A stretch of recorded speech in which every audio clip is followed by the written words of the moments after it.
Bu tip videoların davamlı olması üçün videolarımızı bəyənməyi, paylaşmağı və eyni zamanda kanala abunə olaraq bildirişləri aktiv etməyi unutmayın.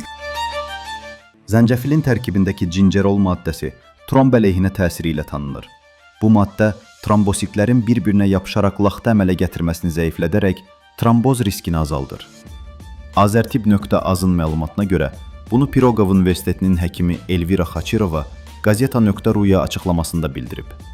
Həkim vurğulayıb ki, zəncəfilin təsiri yalnız müntəzəm istifadədə görünür və orta riskli şəxslərin qida rasionuna daxil edilə bilər.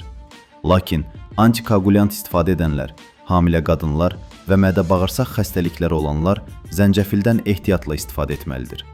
Sağlam insanlar üçün tövsiyə olunan doza həftədə 2-3 dəfə çaya 2-3 dilim təzə zəncəfil və ya gündəlik 1 çay qaşığı toz zəncəfildir.